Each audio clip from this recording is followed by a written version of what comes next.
Today's tutorial, how to create barcodes in VB.NET. Hey everybody, welcome back. Today we're going to be generating barcodes in VB.NET using IronBarcode.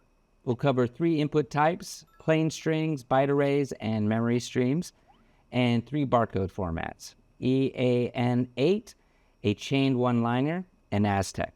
Understanding all 3 input types matters because in real projects your barcode data doesn't always come as a clean string.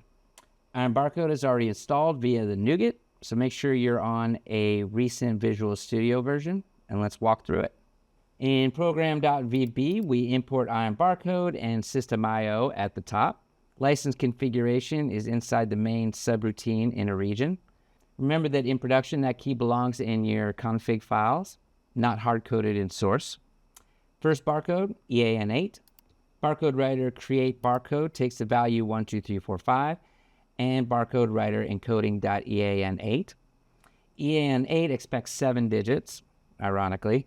IronBarcode calculates and appends the check digit automatically, so your input always stays clean. We store the result in my barcode and save it as EAN8.jpg using save as image. Pretty straightforward 2-step pattern. Now the same thing as a one-liner. Instead of storing the barcode in a variable first, we chain create barcode directly into resize2, setting dimensions to 400 by 100 pixels, and straight into save as image. So one line from value to file.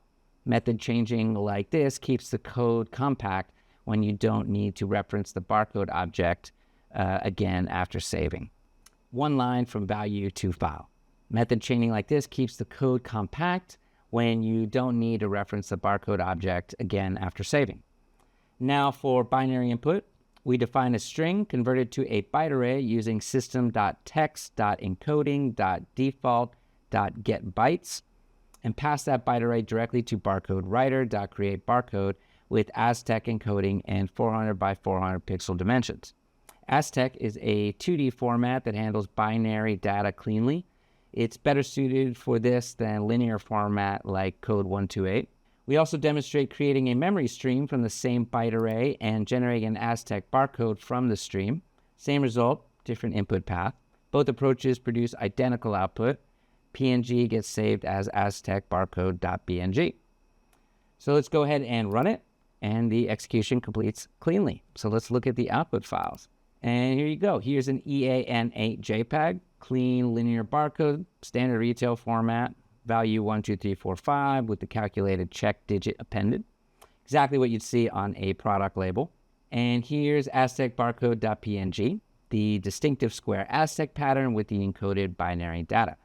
That visual difference tells you everything, right? EAN is a row of bars designed for a quick linear scanning, whereas Aztec is a 2D matrix that can store significantly more data in the same physical space. Really, knowing which format fits your case is as important as knowing how to generate it. From here, you could extend this with QR codes, data matrix, or code 128 to swap the encoding type, and the rest of the code stays the same. All right, we hope you found that tutorial useful. Please subscribe if you want to see more useful tutorials from Iron Software. There's plenty more coming. And if you want to get started with IronBarcode, go ahead and grab the trial on the website. Use the link that is in the description. Go ahead, download, install the package, run the code, and you'll have barcode generation working in VB.NET Project in minutes.